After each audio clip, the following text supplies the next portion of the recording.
Muy buenas tardes y bienvenidos y bienvenidas a los miércoles con la Academia de Psicología de España. Después del parón del verano en España, retomamos nuestros miércoles con la Academia y les damos la bienvenida.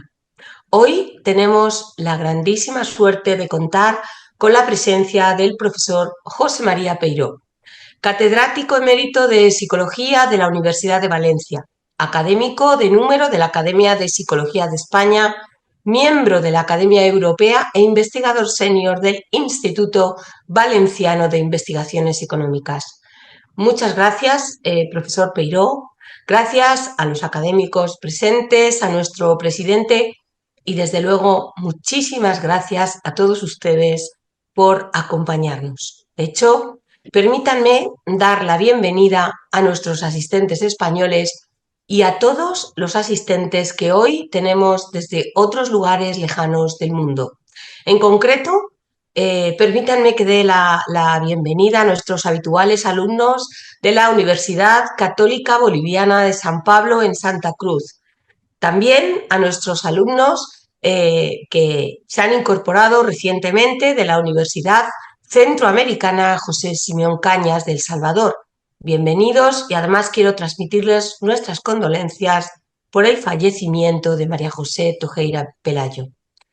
Permítanme que dé también la bienvenida a nuestros nuevos alumnos de la Universidad Técnica de Ambato, en Ecuador. Muchas gracias por acompañarnos y, desde luego, y también es una novedad hoy, su presencia a los alumnos de la Facultad de Psicología de la Universidad Nacional de Guinea Ecuatorial, en el campus de Mongomo.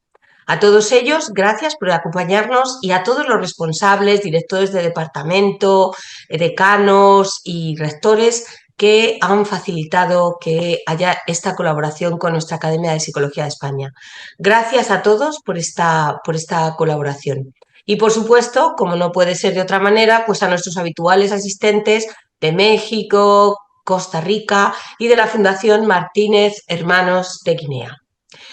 La verdad es que presentar al profesor José María Peiró es presentar a una de las figuras de nuestra psicología con más prestigio internacional, de manera que no solo es uno de los referentes más importantes de la psicología española en el ámbito de la psicología del trabajo y las organizaciones, sino también es, y hay que decirlo, un referente a nivel mundial. El profesor Peiró se licenció en la Universidad Complutense de Madrid. Yo, como soy complutense, siempre lo resalto. Se doctoró en la Universidad de Valencia y en el año 1982 ya era en la Universidad de Valencia profesor. Además, 2 años más tarde, obtuvo la cátedra de Psicología Social y de las Organizaciones. Señoras y señores, en estos más de 50 años, el profesor Peiró ha construido una productiva y excelentísima carrera académica e investigadora con una proyección nacional e internacional que, tengo que decirlo honestamente, es dificilísimo de igualar. Sus trabajos sobre inserción laboral, calidad de servicios, clima y cultura en las organizaciones, equipos de trabajo, aspectos psicosociales de las tecnologías de información o prevención de riesgos laborales, por mencionar algunos de sus temas de investigación, no solo han contribuido al prestigio y la relevancia de la psicología del trabajo y las organizaciones, sino que han creado una gran escuela. Una escuela que se ha forjado sobre las sólidas bases de más de 350 artículos científicos publicados, la dirección de unos 50 proyectos de investigación financiados en convocatorias competitivas nacionales, autonómicas y europeas, y de las más de 70 tesis doctorales que ha dirigido. De hecho, entre sus doctores se encuentran más de 10 catedráticos y más de 37 profesores titulares de universidades de toda España y de muchas universidades de Europa y América Latina. Una escuela que además tiene una marcada y exitosa proyección internacional. El profesor José María Peiró ha sido profesor invitado en numerosas universidades extranjeras, como por ejemplo en la Universidad de Portland, en la Universidad de Coimbra, en la Universidad Católica de Uruguay, en la Universidad de Trento o en la Universidad de Bolonia. Ha sido editor de la Revista Europea de Psicología del Trabajo y las Organizaciones de la Enciclopedia Oxford de Investigación de Psicología o de la Enciclopedia Oxford de Psicología Industrial del Trabajo y de las Organizaciones. Ha sido coordinador del Máster Erasmus Mundus de Psicología del Trabajo, Organizaciones y Personal.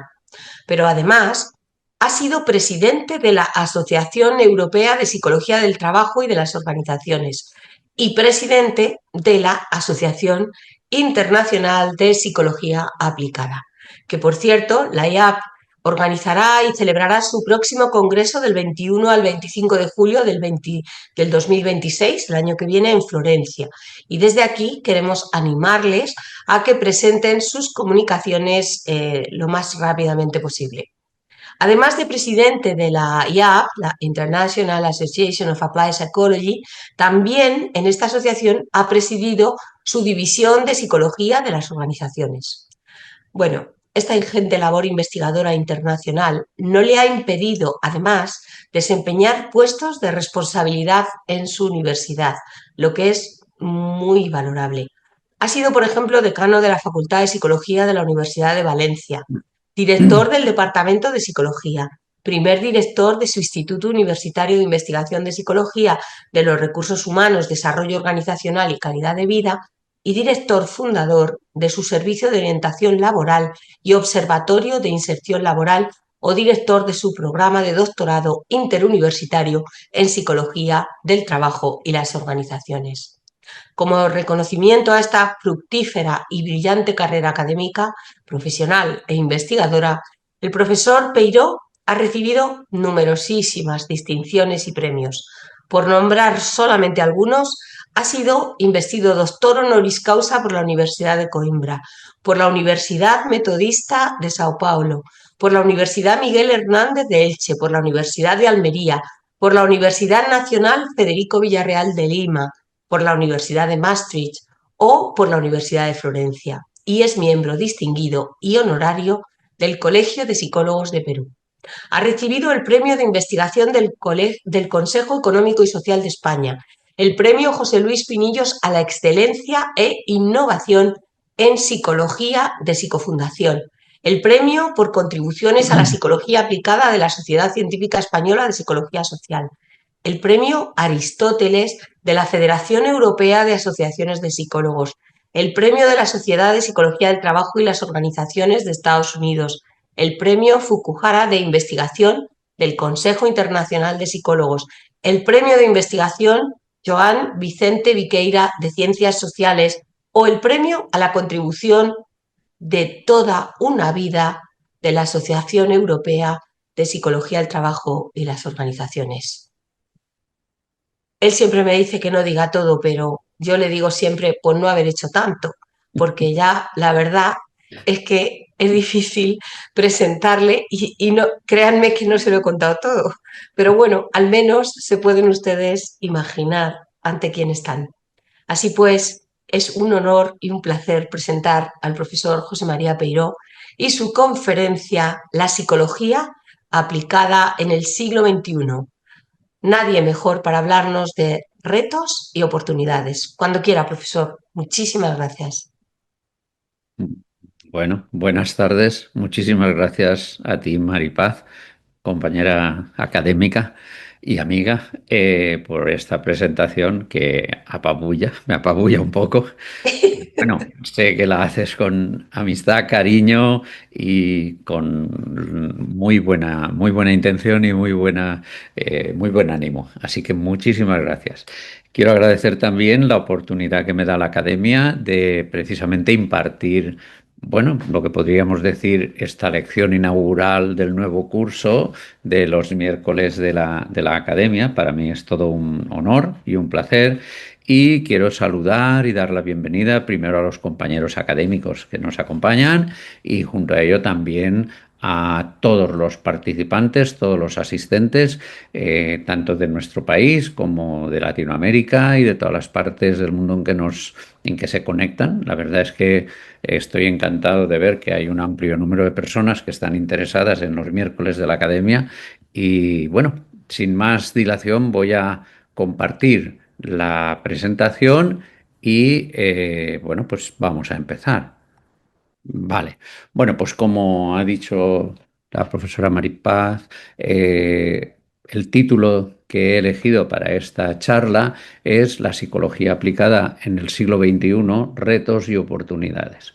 La verdad es que eh, esto de reflexionar sobre la psicología aplicada, yo lo llevo haciendo mucho tiempo, primero por influencia de mi maestro, el profesor Carpintero. Segundo, por la oportunidad que he tenido de presidir la Asociación Mundial de Psicología Aplicada, y entonces a un presidente de alguna manera se le supone que va a tratar de avanzar y elaborar, y luego lo veremos, qué entiende por psicología aplicada y cómo eso inspira su proyecto, su planteamiento de la asociación durante el periodo en que la preside o que colabora con el equipo presidencial. Bien, yo quiero plantear esta conferencia arrancando primero sobre lo que es la psicología aplicada, una primera reflexión también histórica, no muy larga.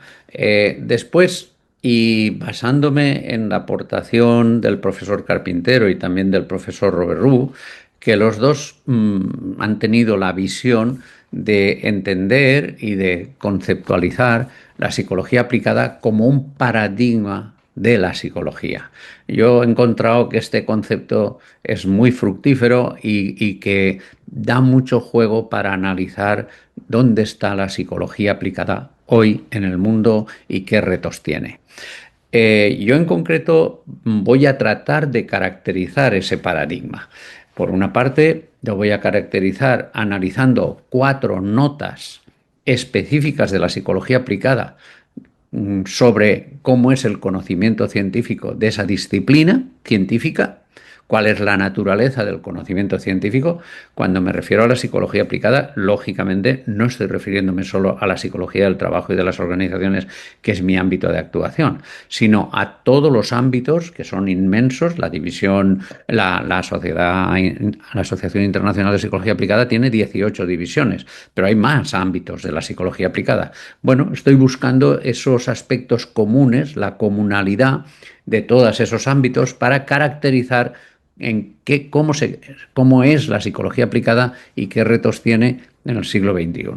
Lo siguiente que voy a hablar, aparte de cuál es esa naturaleza de su conocimiento científico, es de qué se ocupa, cuál es el objeto de estudio, el objeto formal de estudio de la psicología aplicada. Y el tercer ámbito del que voy a plantear son la reflexión sobre dos aspectos que son reto y realidad de la práctica profesional. ¿Cómo es hoy y qué retos tenemos en la práctica profesional de la psicología aplicada?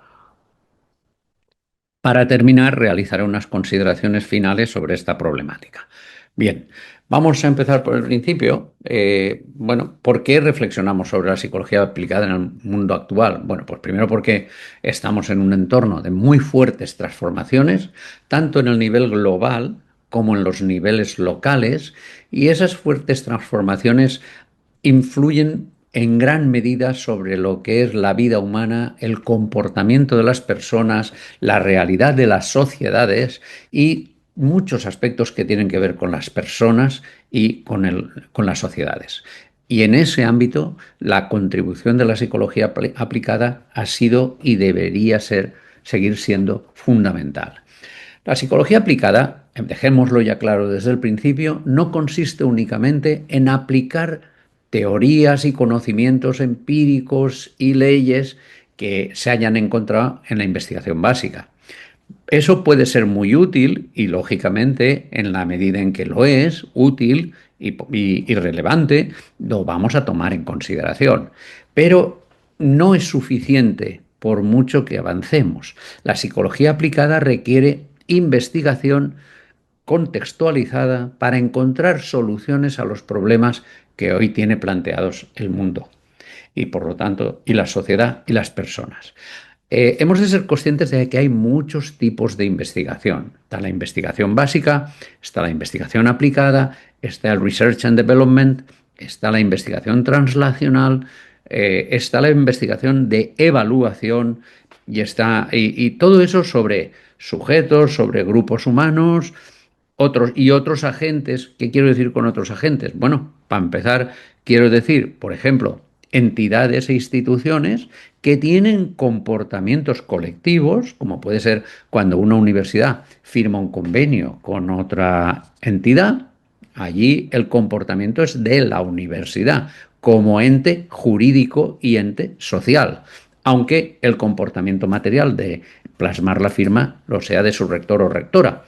Pero no solo me refiero a eso. Últimamente, y con la inteligencia artificial, resulta extraño, en especial en las empresas, que junto a personas, los equipos de trabajo estén configurados también por lo que se llama agentes no humanos. Agentes, digamos, que actúan, que colaboran, que aportan su contribución, pero que son inteligencia artificial. Pueden ser algoritmos, pueden ser robots, etcétera, etcétera. Bien, pues en todos esos campos cabe investigación aplicada, cabe investigación básica, cabe investigación translacional. De todos modos, esto no es nuevo. Es muy interesante ver un poco la perspectiva histórica y cuándo empezó la psicología aplicada y cómo ya a principios del siglo XX, por ejemplo, Stern resalta para definir la psicología aplicada que es la ciencia de los hechos psicológicos relevantes por su utilidad práctica. Ya empezamos a tener lo que caracterizaría esa psicología aplicada. Es una ciencia, no solo es una práctica, no solo es una actividad profesional. Se centra en los hechos psicológicos, pero los mira desde el ángulo de la utilidad práctica. Del mismo modo, Hall, Bird y Geisler, cuando fundan el Journal of Applied Psychology, definen que buscan con esa revista el avance del conocimiento teórico y empírico, porque hay teorías de psicología aplicada, de los fenómenos mentales y explora cómo los hallazgos psicológicos pueden contribuir a la suma total de la felicidad humana. De nuevo tenemos un objetivo social claro para esta investigación. Münzenberg, en 1914, también distingue algo que a mí me ha parecido muy interesante porque él distingue entre la psicología causal, que buscaría explicar los fenómenos identificando sus causas, los fenómenos psicológicos, pero después lo complementa con la psicología aplicada, que dice que persigue resolver problemas del mundo real. Bien, el profesor carpintero José Moya y yo ya hace muchos años hicimos un estudio que resultaba muy interesante porque analizábamos cuánto había de psicología aplicada en el American Journal of Psychology antes de que se fundara el Journal of Applied Psychology. Y es muy interesante ver que ya hay un cierto número de publicaciones, no un porcentaje muy alto, pero que ya estaban buscando y que cuando se definían como psicología aplicada era porque en la propia investigación venía explícito el interés de mejorar las condiciones de las personas y de sus contextos, digamos, a partir de la investigación psicológica.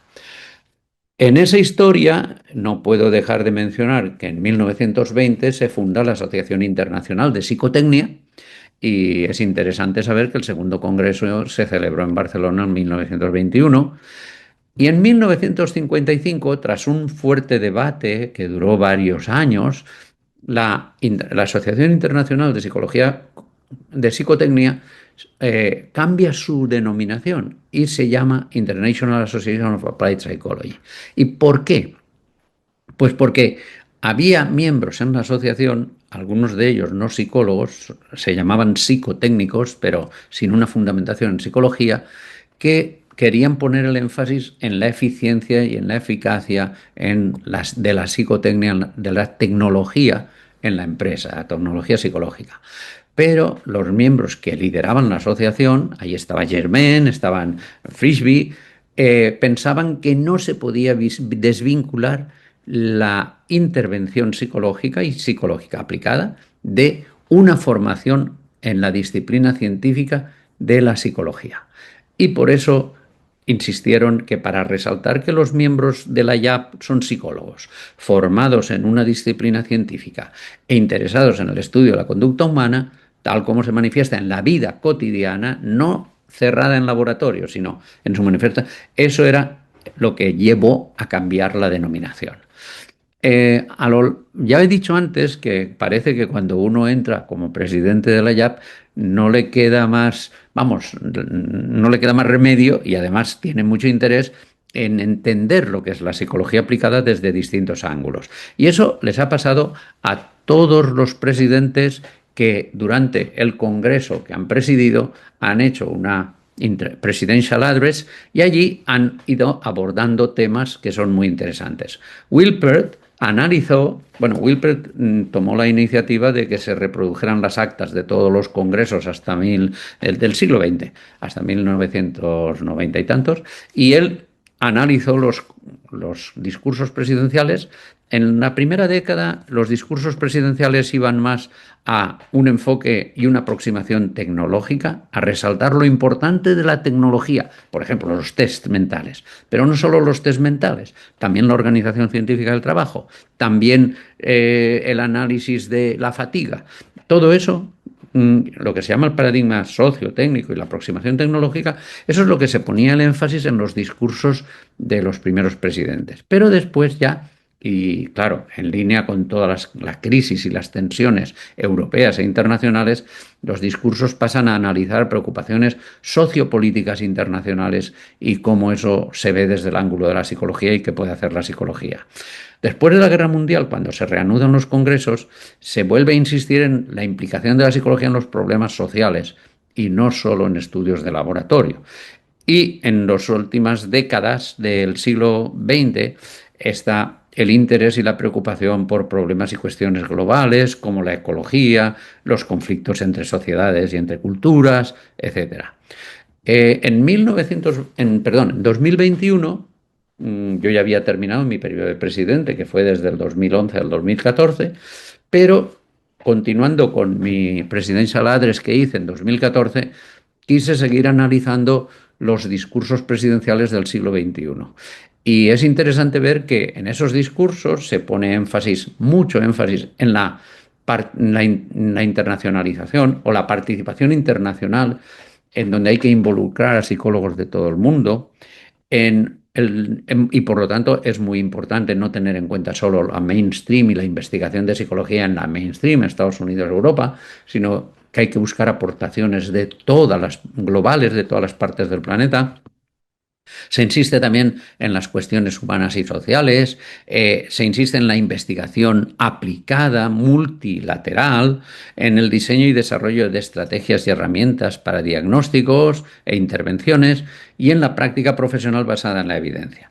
Pero lo que más me llamó la atención es que varios presidentes en sus discursos insisten en que no solo hay que investigar, en que no solo hay que hacer psicología aplicada, sino que hay que tener una visibilidad mundial y global de la psicología. Y eso implica muchos más esfuerzos en la divulgación de los logros y las contribuciones de la psicología, en potenciar la concienciación del papel y aportaciones de la psicología, en defensar la advocacy, es decir, ante las Naciones Unidas, ante el World Health Organization, la Organización Mundial de la Salud, ante la International Labour Organization, hacer advocacy y defensa de lo que puede aportar a las policy, a las políticas, la psicología. Y por último, atender a resaltar los impactos que vamos teniendo. Bien, en este contexto es muy interesante caer en la cuenta de que desde que Kuhn, en 1964, si no recuerdo mal, publicó este libro de la estructura de las revoluciones científicas, y que es un libro muy interesante, y allí introdujo el concepto de paradigma para que rápidamente nos hagamos una idea de lo que es un paradigma. Es como esos presupuestos desde los cuales una disciplina monta su investigación. ¿Qué quiere decir eso? Bueno, pues en cierta medida, por ejemplo, cuando analizamos la astronomía cuando se analiza en el siglo XIV, pues lógicamente todos los estudios que se hacen, bueno, en el siglo XIII, los estudios que se hacen es desde el supuesto de que la Tierra es el centro del universo. Pero luego llega Ptolomeo y va descubriendo que eso no es así. Y digamos, la investigación y los desajustes y las dificultades que tiene de asumir ese supuesto hace que le tenga que dar la vuelta copernicana, la inversión copernicana, y dice, no, no, es que parece que el Sol es el centro del universo. Claro, entonces empieza a investigar desde otro presupuesto. Bueno, pues un paradigma es ese modelo conceptual sistemático que establece los supuestos básicos desde donde se investiga y que curiosamente se comparte por la comunidad de científicos. Normalmente los supuestos son difíciles de cuestionar, solo cuando se cuestionan se produce una revolución en esa ciencia. Y por eso los cambios paradigmáticos son revoluciones en esa ciencia. Desde hace muchos años, varias décadas, en España y en otros sitios nos hemos preguntado, ¿y en psicología estamos ya lo suficiente maduros para tener paradigmas? ¿Tenemos un paradigma? Se empezó a pensar si las escuelas podrían ser concebidas como paradigmas, el conductismo, el cognitivismo, el psicoanálisis. Bueno, ha habido mucho debate. El profesor Caparrós publicó los paradigmas en psicología. La profesora Alicia Salvador y yo también publicamos un artículo sobre la psicología si era ciencia paradigmática. Se ha dicho que probablemente no estamos en un estadio paradigmático, sino preparadigmático, o si hay varios paradigmas coexistiendo.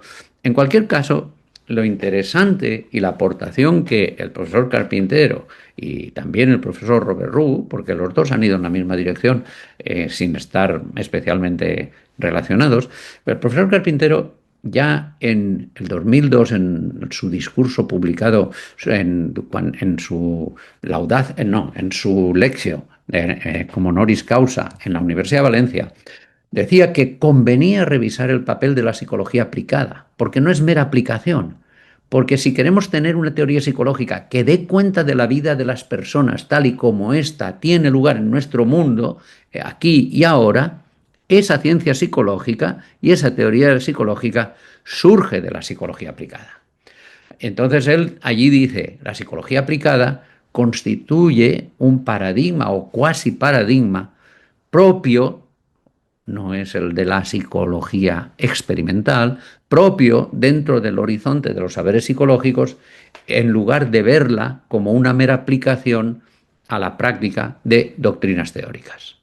Por lo tanto, el psicólogo aplicado lo que hace es aproximarse a su objeto de estudio, las personas, en su totalidad, en su integridad.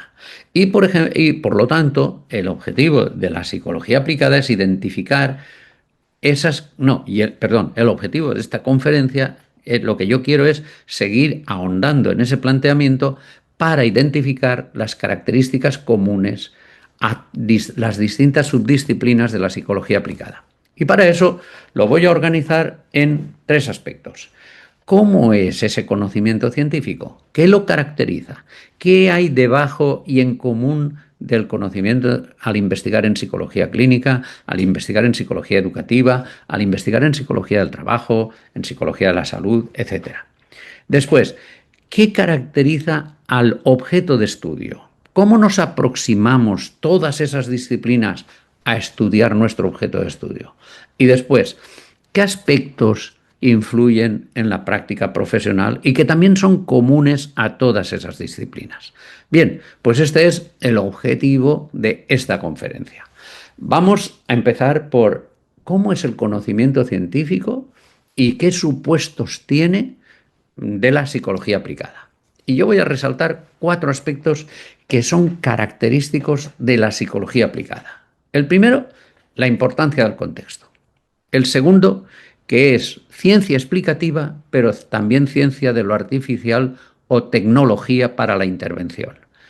El tercero, que pone el énfasis en una tecnología psicológica. Y el cuarto, que la generalización de los hallazgos está acotada por el análisis de la investigación en un contexto. Vamos a ver cada una de estas características. En primer lugar, la importancia del contexto. Miren, la psicología experimental normalmente intenta neutralizar el contexto excepto en una variable que es la variable independiente. Y por eso muchas veces se ha de hacer en un entorno controlado, de laboratorio, y lo que queremos es identificar la relación causal entre la variable independiente y las variables dependientes. Y por lo tanto el resto del contexto se neutraliza. La psicología aplicada no puede abordar sus problemas con esa aproximación por lo general. La psicología aplicada necesita considerar la riqueza y complejidad del contexto real en su complejidad en lugar de neutralizarlo como se hace en un experimento de laboratorio. Y eso es lo que dijo Lévy-Leboyer, otra presidenta de la IAP, que hay que focalizar la investigación en cómo las personas se adaptan a los contextos. Luego, en la investigación de la psicología aplicada es imposible hacerla sin tener en cuenta la riqueza del contexto, porque es lo que nos interesa es no solo la persona, sino la persona en cuanto se adapta a un contexto real y entendiendo la plasticidad humana.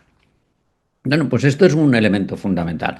No puedo desarrollar más esta temática que es apasionante y es interesantísima y que genera muchas complejidades porque si hemos de estudiar en los contextos, pues no podemos solo estar interesados en lo global, sino que hay que compaginarlo con lo local. Y por eso un término que a mí me gusta mucho es el término de que la psicología aplicada tiene una aproximación local.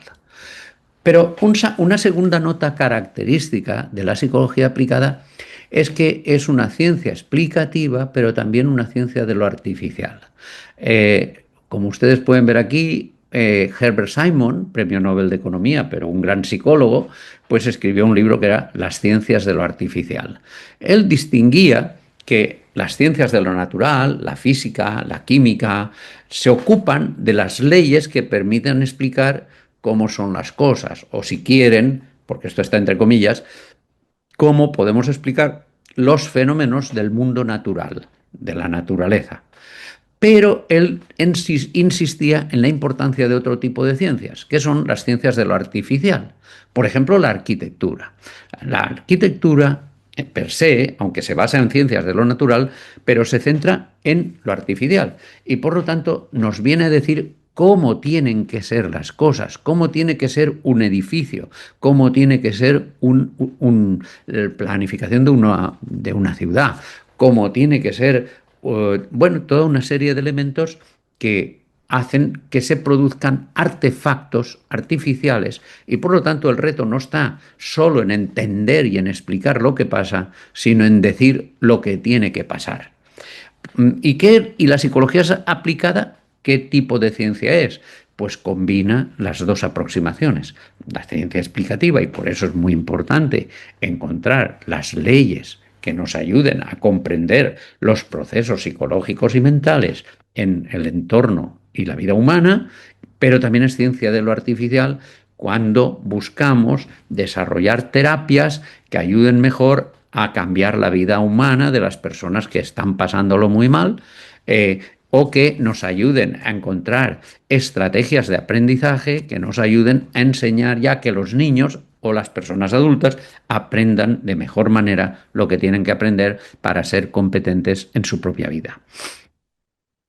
El tercer punto es el énfasis en la tecnología psicológica. Es decir, desde el principio la psicología aplicada experimentó un boom cada vez que se desarrollaba tecnología.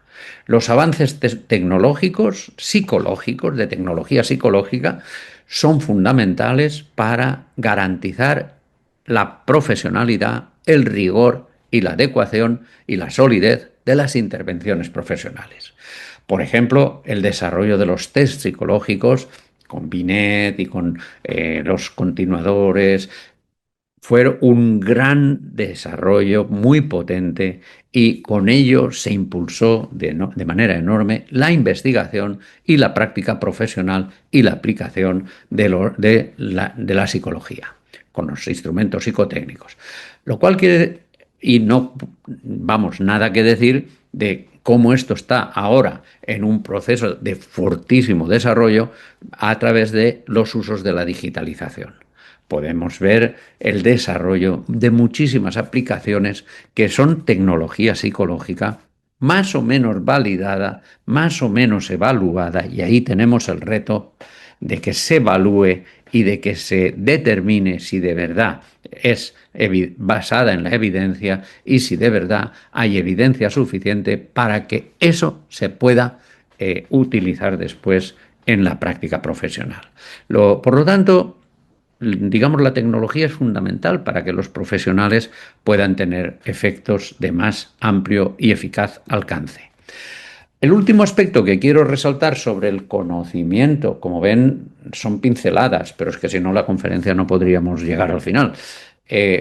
Si estamos resaltando como 4 aspectos de qué caracteriza a la investigación aplicada, pues ya repasamos que se hace en un contexto, que no solo es ciencia explicativa, sino que también es ciencia de lo artificial, es decir, de la intervención y de lo que hay que hacer, y que se basa en desarrollo tecnológico y que tiene que renunciar a encontrar leyes generales al estilo de la ley de la gravitación universal. Ojalá, si se han encontrado algunas en psicología, pues magnífico. Ojalá las encontremos lo más amplias posibles, lo de mayor alcance posible, porque eso quiere decir que la investigación ha sido básica. Pero hay que ser consciente de que si queremos entender la adaptación de las personas en sus contextos, el contexto es muy diverso en distintas partes del mundo y por lo tanto un paradigma que busca la uniformidad de la naturaleza psicológica en todas las partes del mundo, por ejemplo, el encontrar leyes fundamentales y básicas de laboratorio que constriñen los comportamientos y condiciones de actuación de los participantes, pues eso es difícil en laboratorio, sobre todo teniendo en cuenta que muchas veces los experimentos que hacen en un laboratorio duran minutos u horas. De hecho, se ha criticado mucho que la investigación en psicología en muchas ocasiones utiliza muestras relativamente pequeñas con unas características muy específicas que se han caracterizado con el acrónimo WEIRD.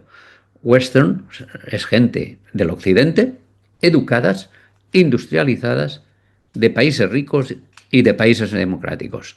Y con esto a veces queremos generalizar los resultados a todo el mundo, incluso al mundo de países en vías de desarrollo, a sociedades y a personas que viven en contextos muy diferentes, que tienen realidades muy diferentes y que probablemente muchos de estos principios, si no se adaptan, no van a funcionar. Por lo tanto, la psicología aplicada tiene la vocación de incorporar el contexto en la investigación. Y el contexto se convierte como en una moduladora de gran alcance. Es muy importante cuando tratamos de entender, y ahora hay elementos muy potentes para hacer metaanálisis, para hacer revisiones sistemáticas. Hay muchas metodologías para ver lo que se sabe sobre una pregunta, pero un elemento fundamental es dónde se ha investigado. Y luego, cuando se intenta aplicar esos resultados de investigación, hay que ser conscientes de cuánta distancia hay entre el contexto y la cultura donde se ha investigado y el contexto y cultura donde se quiere aplicar. Y a veces hay que ser conscientes de que hay limitaciones muy importantes para aplicar en entornos muy diferentes resultados validados en la investigación en otros entornos. Bien, con esto tendremos las 4 características que, en mi opinión, son esenciales para entender el conocimiento científico de la psicología aplicada. Pero, ¿y qué es lo que estudiamos en psicología aplicada? Pues yo creo que ahí también hay 4 notas características. La primera es, vamos a ver cómo vamos de tiempo, la primera es una aproximación centrada en la persona. La segunda es la persona, lógicamente, en su contexto. La segunda es una aproximación multinivel y transnivel. La tercera es que hay que atender a la dimensión esencial de la temporalidad humana. Robert Rudd dijo una frase muy interesante en una de sus conferencias y dijo: menos variables y más tiempo. Ahora luego explicaré lo que es. Y la cuarta es que las personas, siguiendo a Julián Marías, diremos que son seres futurizos. Vamos a ver qué significa esto. Empecemos por una aproximación centrada en la persona.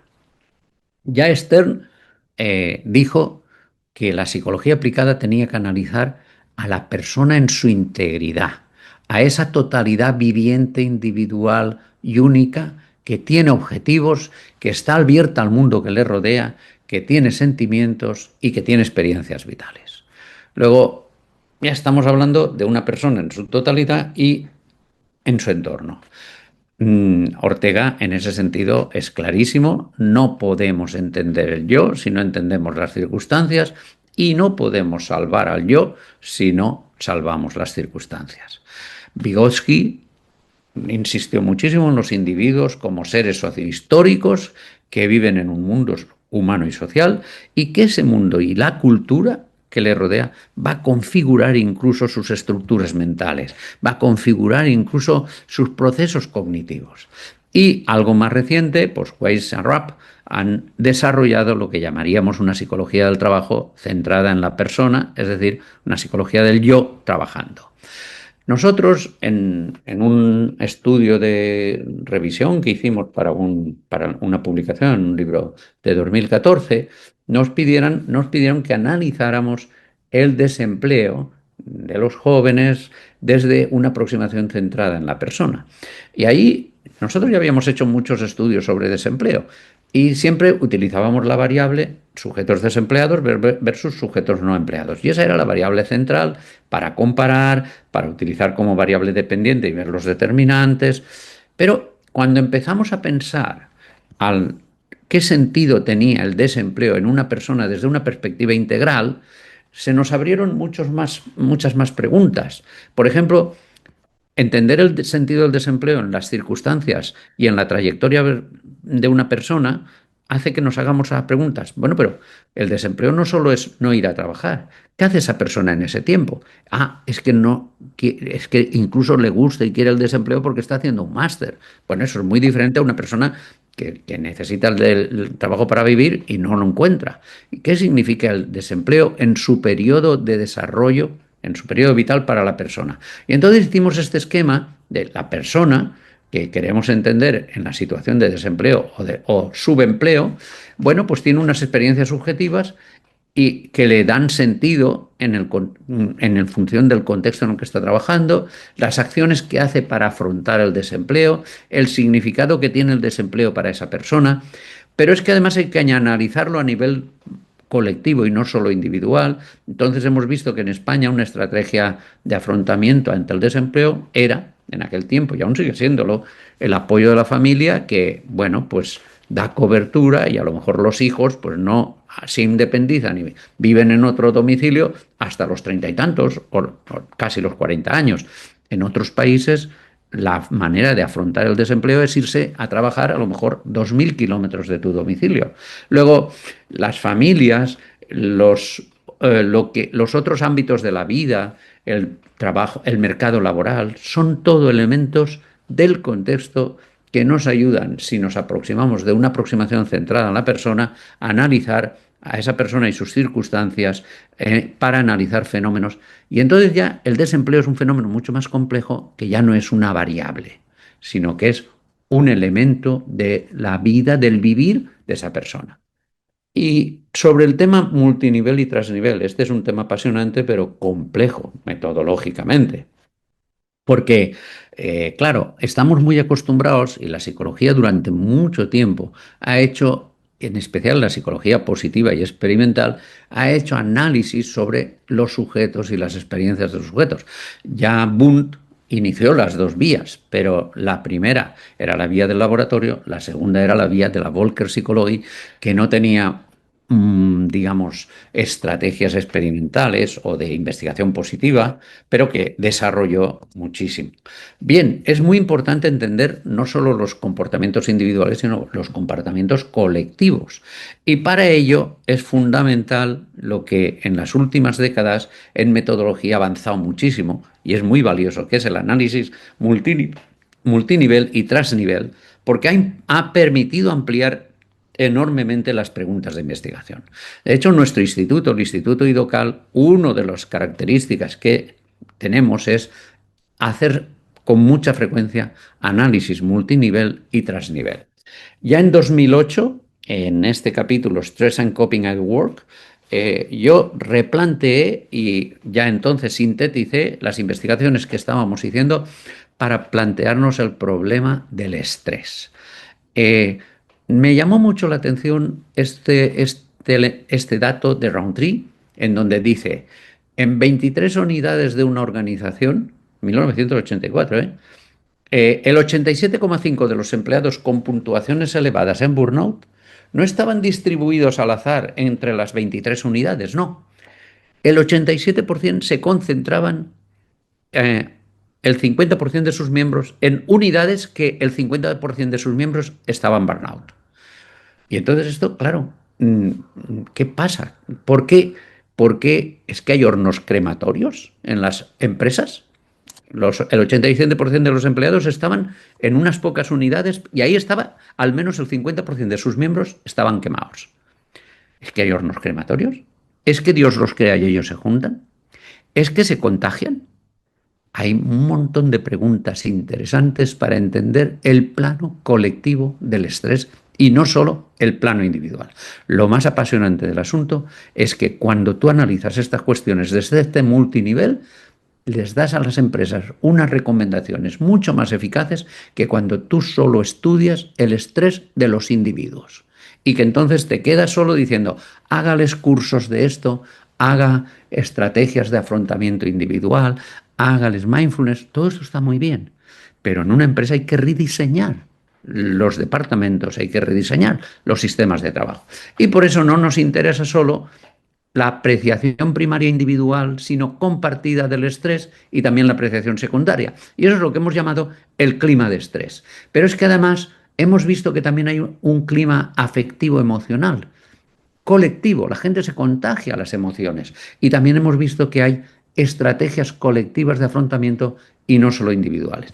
Y hemos visto que estas estrategias, al menos en las empresas, son más eficaces que las individuales para resolver los problemas. Y esto lo tienen publicado en este capítulo del Congreso Interamericano de Psicología, que después hicieron un libro. Y aquí tenemos Robert Rue, que es el que se atrevió a decir en una de sus conferencias, en un congreso internacional, menos variables y más tiempo. ¿Qué quería decir? Pues lo que quería decir es que estamos muy acostumbrados en nuestros modelos de investigación a que tal variable y tal constructo son antecedentes modulados o mediados por estos otros sobre tales efectos. Y todo eso se ha medido al mismo tiempo. Entonces, vamos a ver, es una debilidad querer decir que esto es determinante de aquello o causa aquello cuando no consideramos el tiempo. Y nos ponemos en cuenta, tenemos en cuenta sobre todo las variables y se nos olvida diseñar el tiempo, introducir el tiempo en nuestros estudios. Y el tiempo se introduce de muchas maneras, los estudios longitudinales, pero también los análisis intrapersonales. Afortunadamente todo esto ahora está recibiendo mucha más atención y esto nos permite, este tipo de estudios, analizar el dinamismo.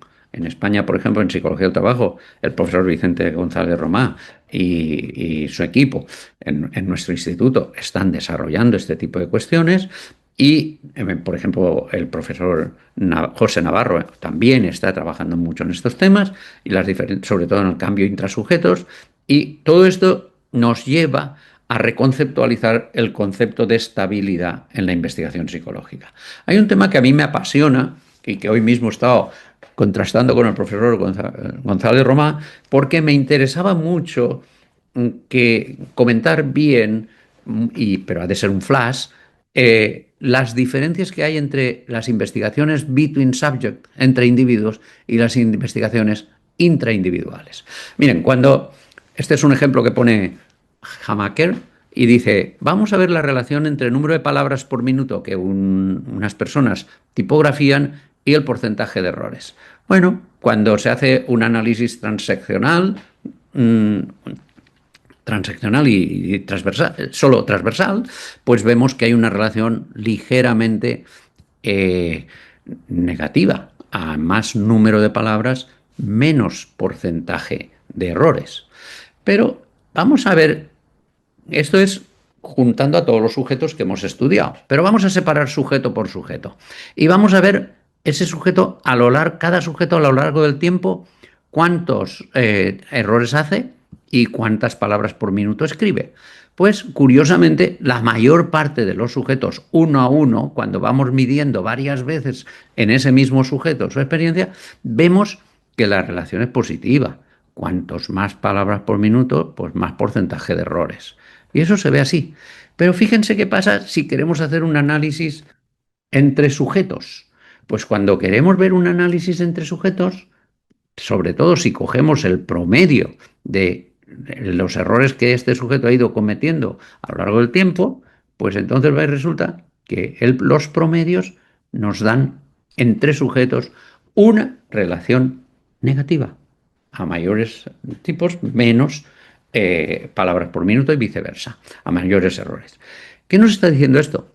Que la realidad es compleja, que podemos analizar al nivel 1, que son los sujetos, y entonces descubrimos una serie de fenómenos, o podemos analizar a nivel 2, a nivel 1, perdón, es las actividades de cada sujeto, y a nivel 2 son los distintos sujetos. Las dos cosas son verdad, pero cada cosa nos dice hay que interpretarla bien y no hay que coger y por ejemplo, producir la falacia ecológica o la falacia inversa. Entonces, es muy importante que seamos conscientes de que si queremos estudiar el tiempo y la temporalidad, hemos de atender a todo esto. Esto es fundamental y esto es uno de los elementos que la psicología aplicada tiene en este momento metodológicamente para ser muy potente. Otro punto. Las personas son seres futurizos. ¿Qué quiere decir esto de futurizo? Se le ocurrió, bueno, no sé si antes ya, pero a Julián Marías. Pues que las personas no solo son reactivas, como pensaba, por ejemplo, el conductismo radical, estímulo-respuesta. No. Ortega ya nos dice que para comprender a la persona en su mismidad no se puede olvidar uno del proyecto que le constituye y la circunstancia en que se desenvuelve. O sea, persona y circunstancia. Y yo me he inventado este palabra para insistir, el postcedentes, para insistir que la mayor parte de cosas importantes que explican la conducta humana no son sin más antecedentes, sino que pasan después de la conducta. Pero qué curioso, pasan después de la conducta, pero el sujeto ya las tiene en la cabeza y las tiene en cuenta antes de la conducta. Hay conceptos importantísimos en psicología que creo que requieren más investigación. Las expectativas. Las expectativas ya están en la cabeza de uno, todavía no han pasado, pero influyen en el comportamiento de uno. Las aspiraciones, los propósitos, los proyectos, las intenciones, las pretensiones, los deseos, los miedos, las amenazas, a veces afecta más negativamente la amenaza de ser despedido y quedarte en el desempleo que la propia evidencia del desempleo. ¿Qué pasa? Es fundamental que la psicología atienda más a todos estos fenómenos. Me gusta mucho la definición que el profesor Carpintero en su discurso de entrada a la academia da de la vocación. Porque ¿qué es la vocación? Pues no son solo dotes, no son solo capacidades, no son solo valores, no son solo sentimientos, no es solo talento puesto en juego, es una exigencia de la persona y de su entorno en cierto tipo de existencia que combina todo eso, pero en el tiempo, en un lugar, para una cierta persona y con un marco familiar y concreto, de cara a hacer un proyecto de vida. Es muy interesante ver que la OCDE, en el estudio PISA, ha valorado que los jóvenes que tienen una concepción más flexible de su capacidad intelectual, de su capacidad para mejorar su inteligencia, tienen resultados más positivos después, a los años, en el empleo, en la vida personal, en la salud y en los diversos indicadores sociales. Puede que haya una causalidad inversa o puede que no la haya, pero hay que estar atentos a este tipo de datos. Bien, y con eso llegamos a la última parte. Vamos a ver si lo puedo hacer en unos 5 o 10 minutos.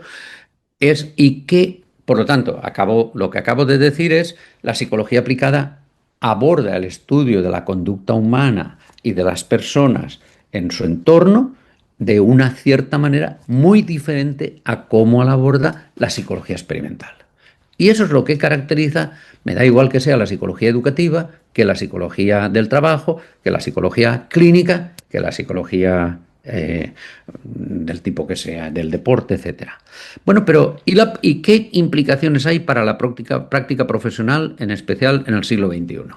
Pues estamos insistiendo mucho en que la práctica profesional debe estar basada en la evidencia.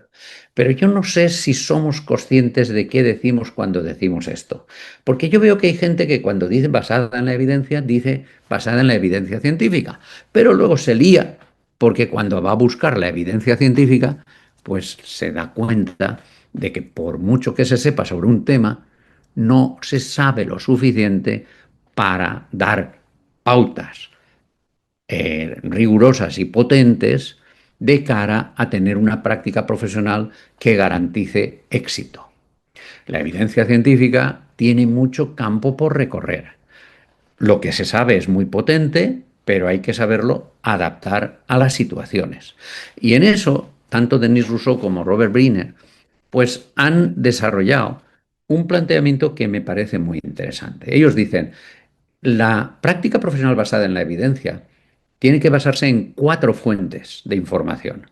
Por una parte, la evidencia científica disponible, pero cuidado, evaluándola críticamente, analizándola críticamente y viendo si de verdad esa evidencia es aplicable a el contexto en que estamos y viendo si de verdad cuando se investigó, en qué contexto se investigó y cuánto nos aporta conocimiento crítico riguroso científico.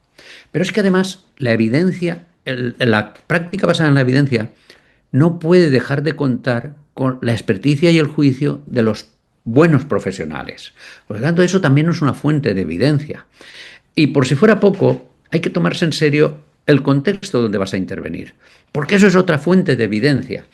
La fuente del contexto. Y en el contexto hay unos grupos que son fundamentales y se llaman stakeholders, los grupos de interés. Porque si no tienes en cuenta los grupos de interés en tu intervención, ve con cuidado porque lo más probable es que fracases. Y por último está la perspectiva de los propios clientes y usuarios.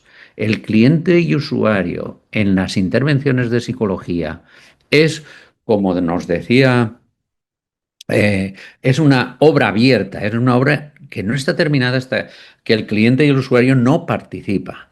Nuestros servicios en gran medida son servicios interactivos y por lo tanto no son como los servicios del cirujano, que hay que anestesiar al cliente para que no haga nada. No, no.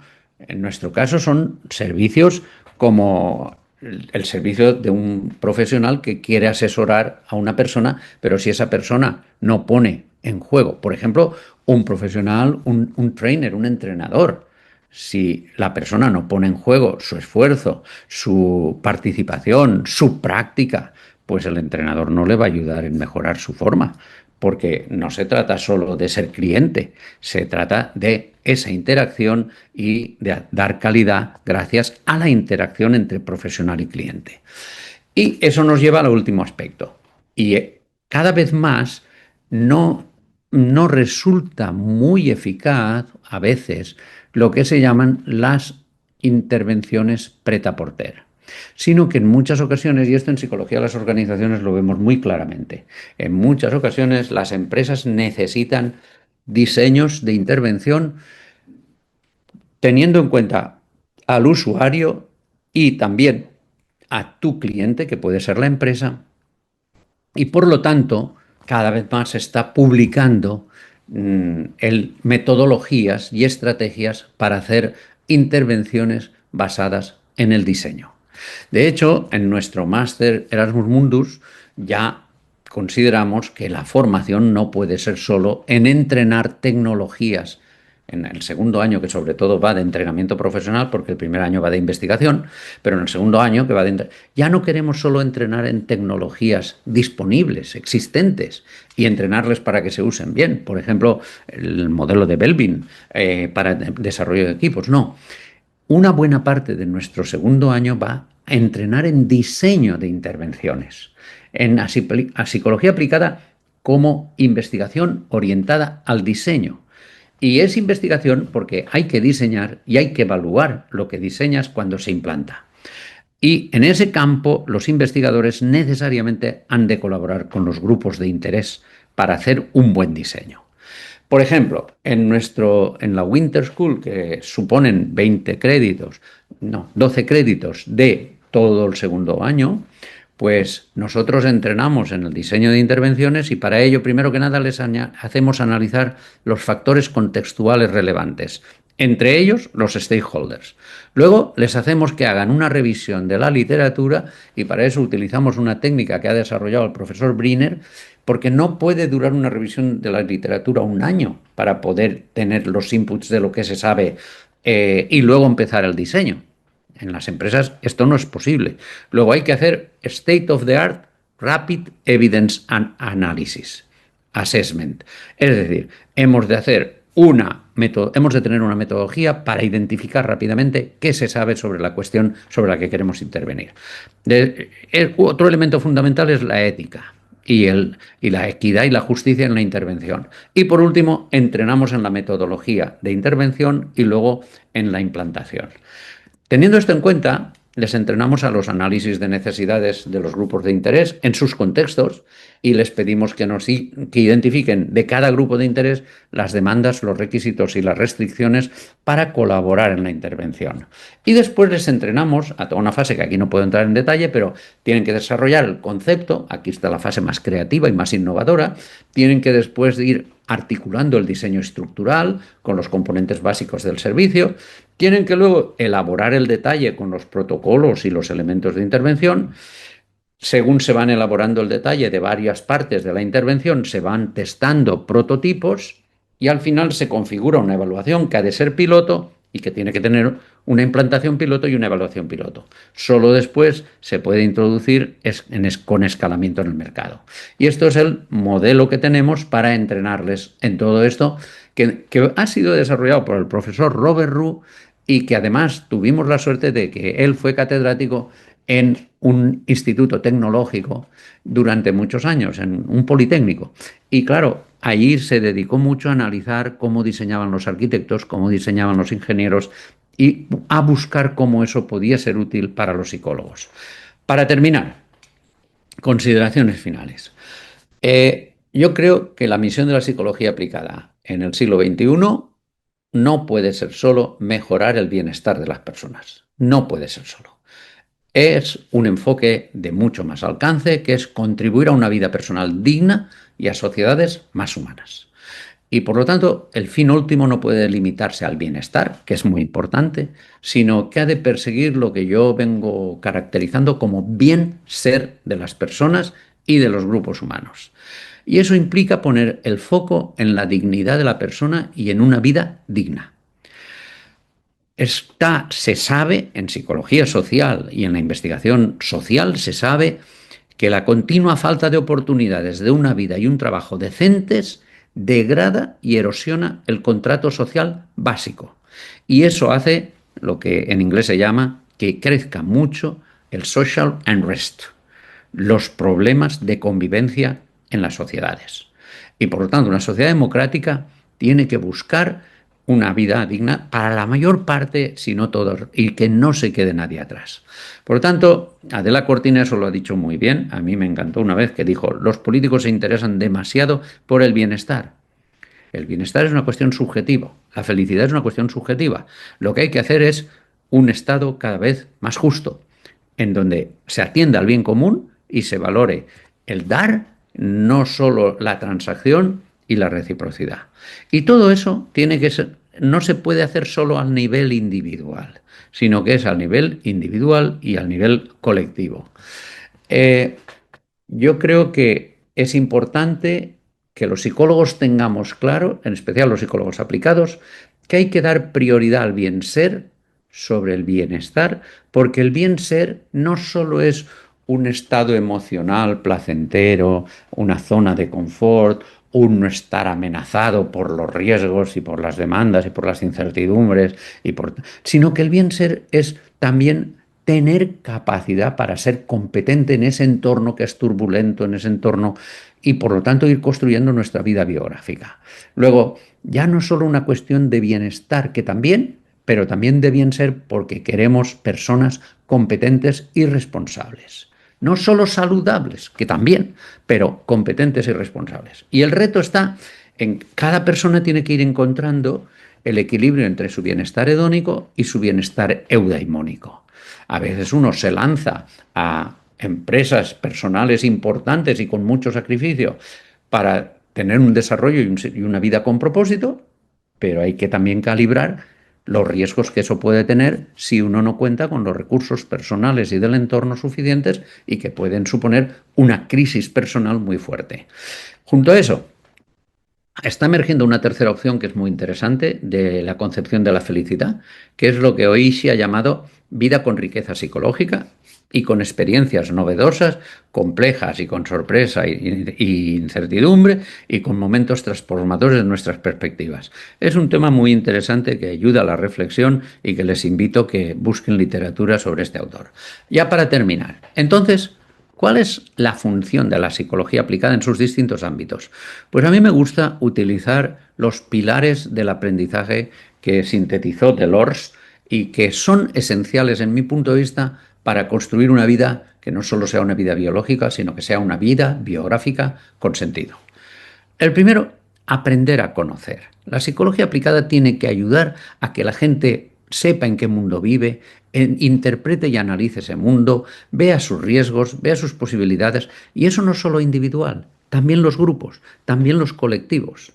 Lo segundo, aprender a construir. Transformamos el mundo, pero ahora ya está muy claro que ciertas transformaciones están expoliando ese mundo que tiene que seguir siendo habitable y con recursos para las siguientes generaciones. Por lo tanto, no cualquier manera de construir es válida. Hay que construir con respeto a la naturaleza, con respeto a los animales, con respeto a toda la naturaleza y respetando el no sobre utilizar los recursos poniendo en riesgo el futuro del planeta.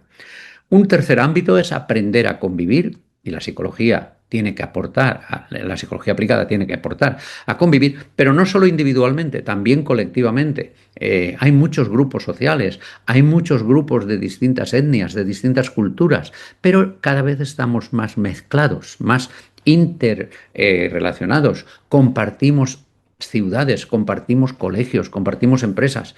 Aprender a convivir es un gran reto para la psicología aplicada. Y sobre todo aprender a ser. Aprender a ser, es decir, aprender a ir construyendo con nuestra vida la identidad. Y de nuevo esto no puede ser solo a nivel individual. Ha de ser también aprender a ser como sociedad, aprender a ser como colectivo, como entidad, como grupo social que trabajamos y contribuimos con otros grupos sociales, como generaciones que trabajamos y contribuimos con otras generaciones en la empresa.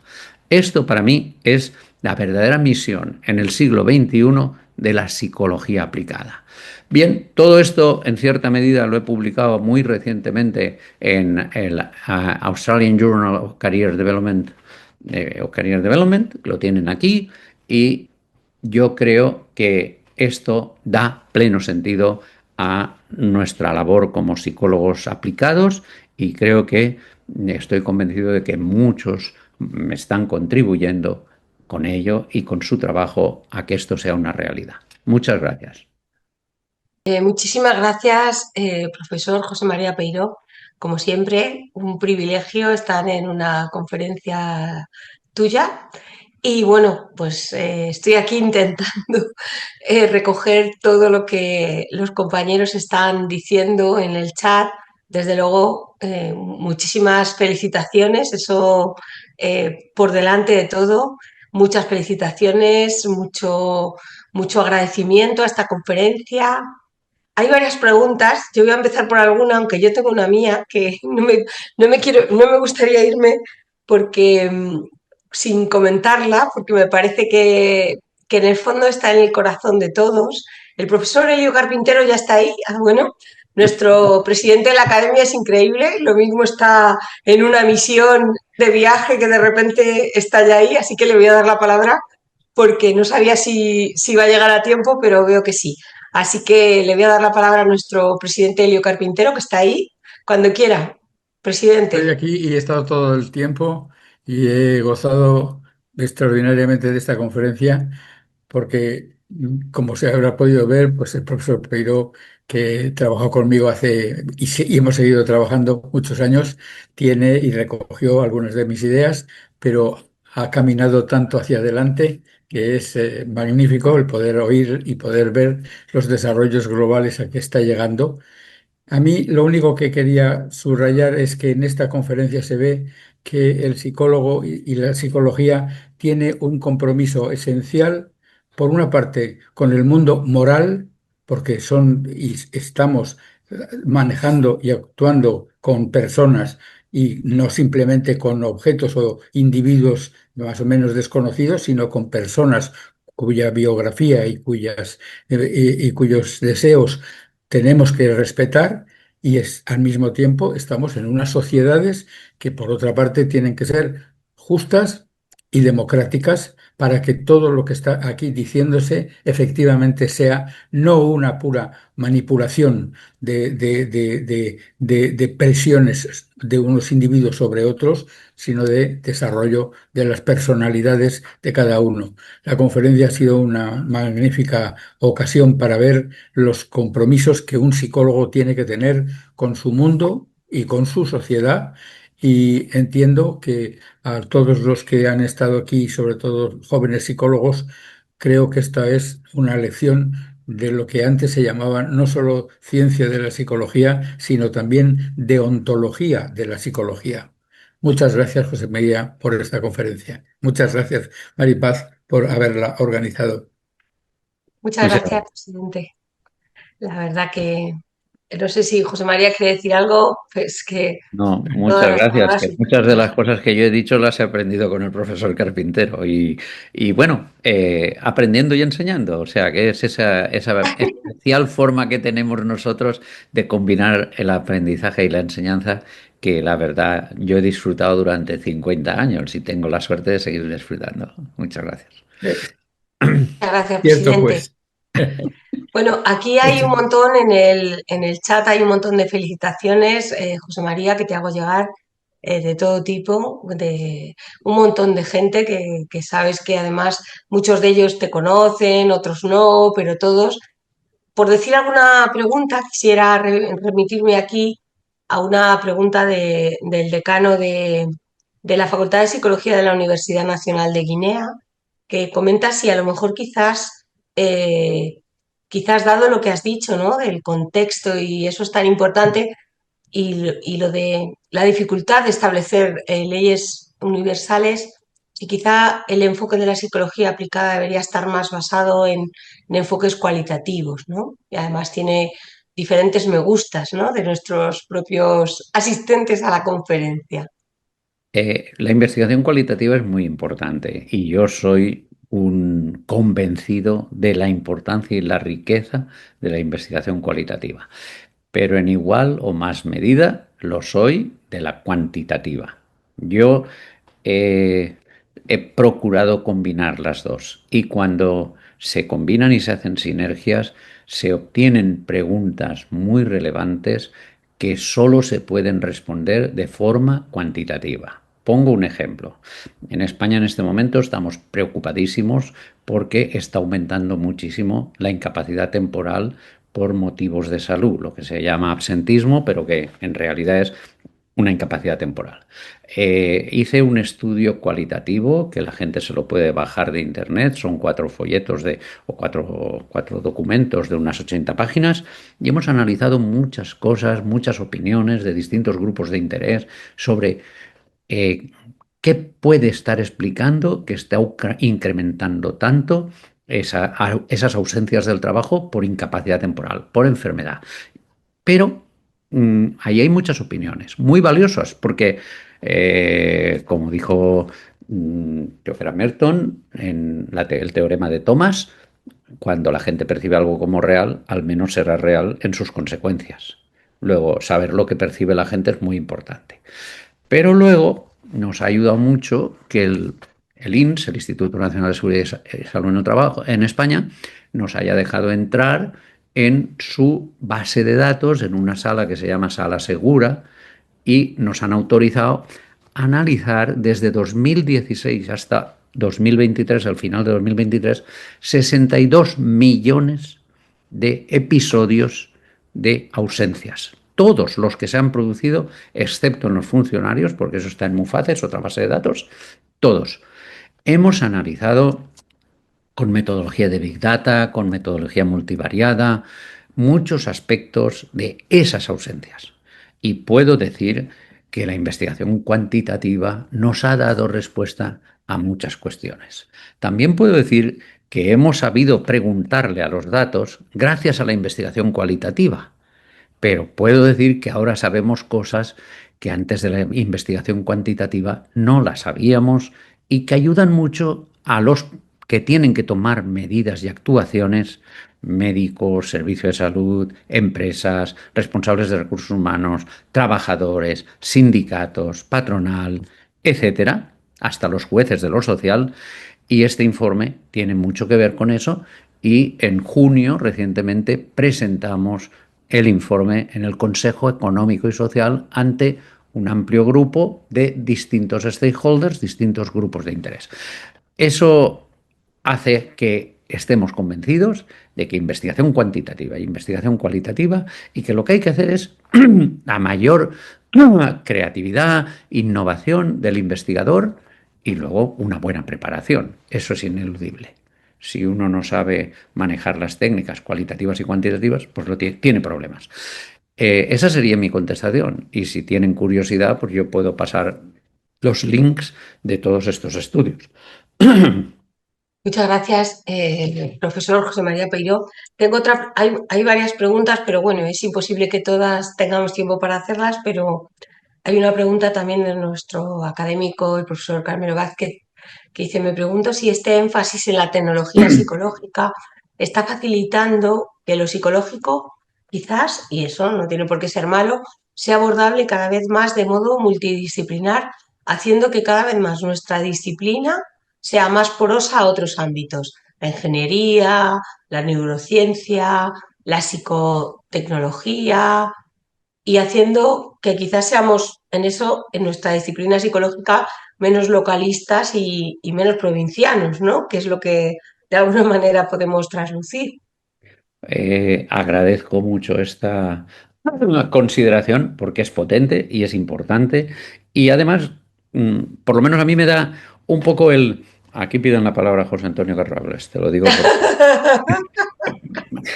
A Por un ver, sistema distinto, pero también admitido. a mí me da pie para muy breve porque no queremos pasarnos el tiempo, pero estoy completamente de acuerdo. Solo que yo distinguiría la colaboración interdisciplinar de lo que simplemente es una aproximación multidisciplinar.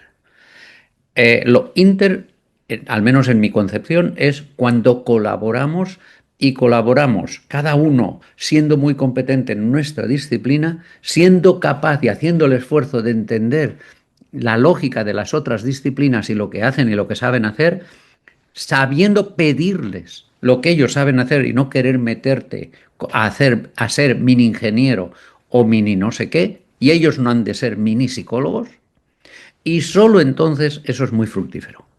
Pero si lo que hacemos es que damos unos barnices y les comentamos y formamos un poquito, y esas personas ya se sienten psicólogas y ya pueden utilizar la tecnología como si la tecnología fuera un deus ex machina, estamos perdidos. Luego, hemos de trabajar en esa línea y eso nos hace salir de nuestra provincianía, estoy de acuerdo. Yo he sufrido mucho, pero también he disfrutado mucho trabajando con mis colegas economistas, con mis colegas ergónomos, ingenieros, con mis colegas médicos de la salud.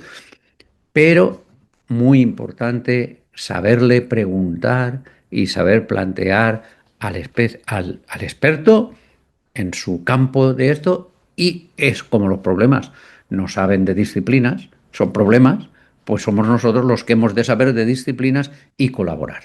Ese sería mi... Y agradezco, ya digo, agradezco a Carmelo el planteamiento. Muchas gracias, José María.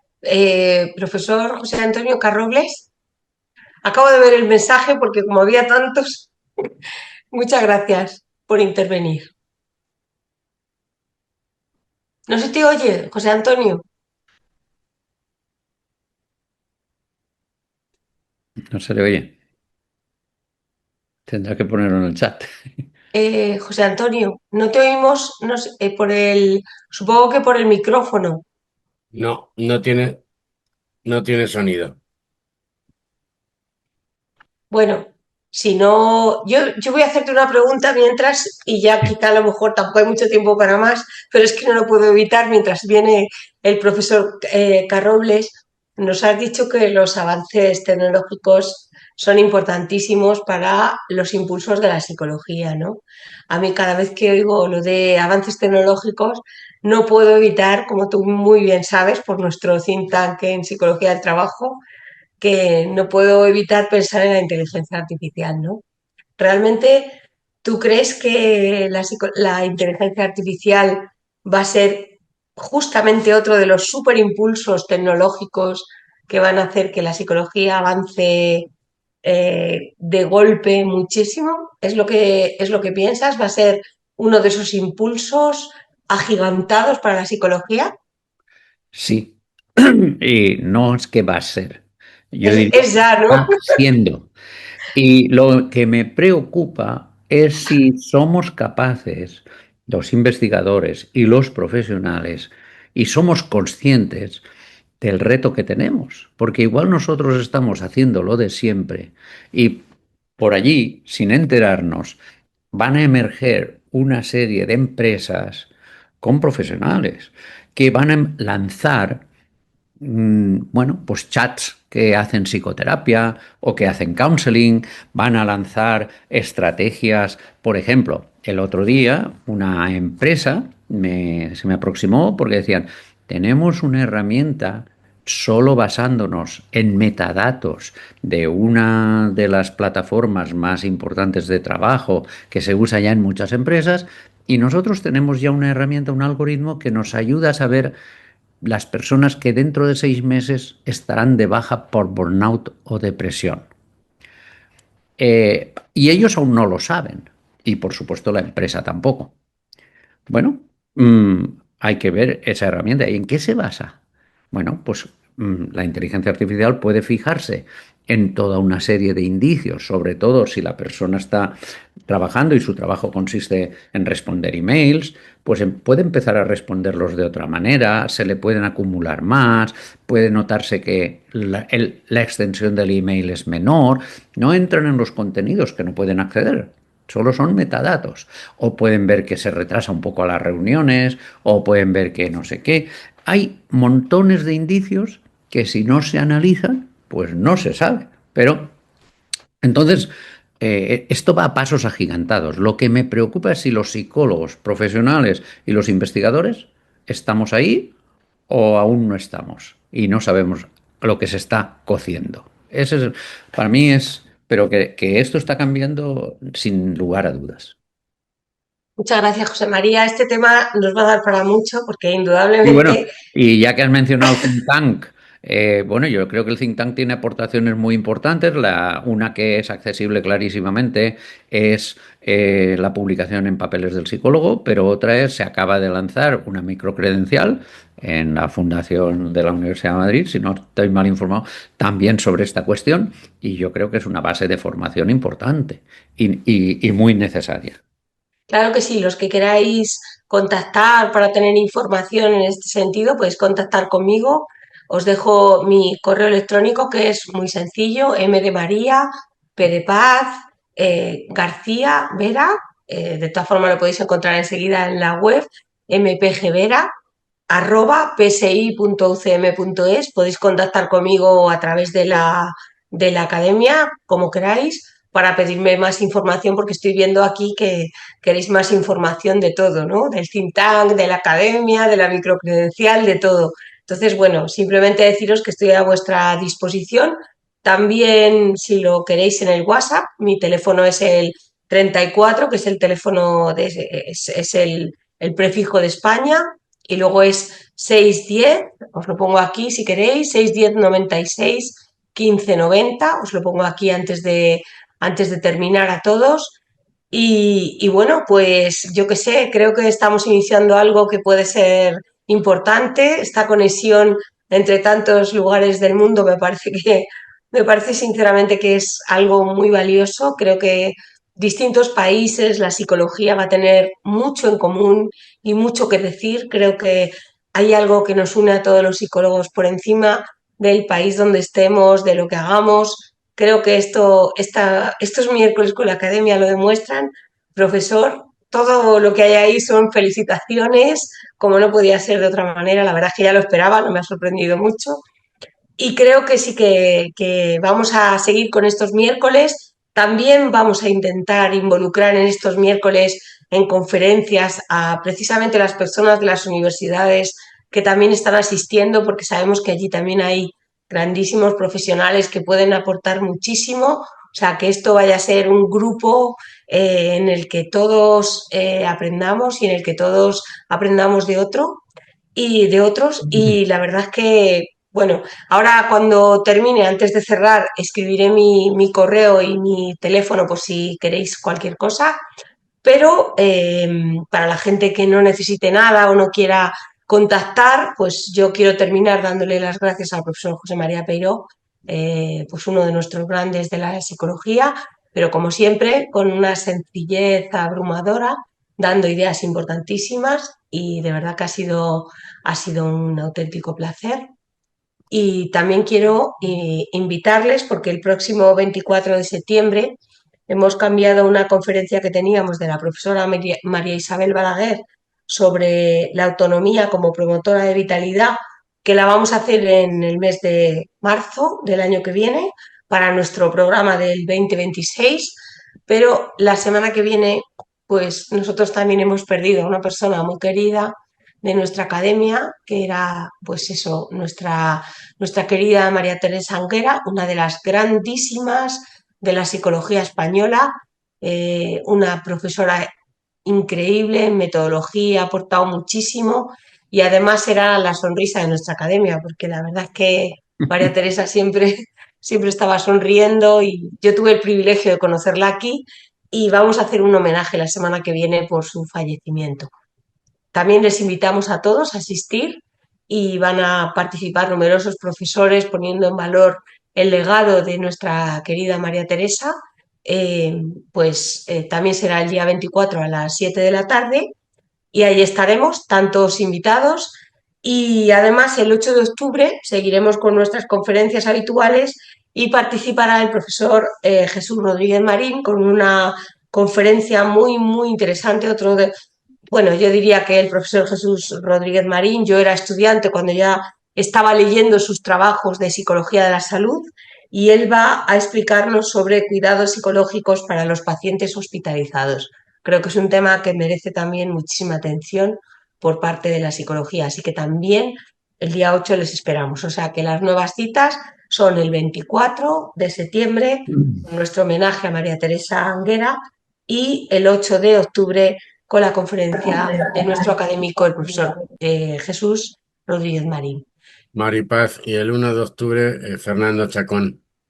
Ah, sí, es verdad. Y el 1 de octubre que tenemos ahí la conferencia de Fernando Chacón sobre héroes en la vida cotidiana. Una conferencia, de todas formas yo se la iré enviando, como hago habitualmente, porque voy enviando las informaciones, pero es verdad, héroes en la vida cotidiana. Yo creo que también merece la pena oír hablar de cómo muchas personas voluntarias trabajan también en mejorar la vida cotidiana de otras personas. La verdad es que no vamos a parar, así que vamos a estar ahí y para nosotros es un privilegio que hoy nos hayan acompañado todos y haber tenido pues a uno de los grandes de la psicología española. Muchas gracias, José María. Como eres tan sencillo, pues ya no es facilísimo decirte José María, pero Sí, claro, realmente, claro. Faltaría claro, más, pero por bueno, Dios. pero lo que hay es lo que hay, que lo hemos visto todos y eso que he resumido. Y muchísimas gracias por esta conferencia que nos ha hecho pensar a todos, los calificativos son todos maravillosos y de verdad que da gusto juntarse con colegas y que te hagan pensar y que te hagan ir hacia adelante y que como grupo, pues quizás también tenemos mucho que decir, ¿no? Yo creo que eso podemos quedarnos con eso. Muy Muchas bien, gracias, José muchas María. gracias a ti, por supuesto, y a todos los participantes por su feedback y por sus contribuciones. Y bueno, seguimos en contacto y como yo he puesto mi correo electrónico también en mi presentación, pues si alguien necesita alguna cosa, estaré encantado de atenderlo. Venga, muchas Vale, os gracias. pongo ahora en el antes de terminar, por si queréis contactar para cualquier cosa. Y de verdad, muchísimas gracias. Es increíble que en un mundo tan grande estemos conectados y sobre todo conectados en cuanto a objetivos. Muchas gracias. Muy bien.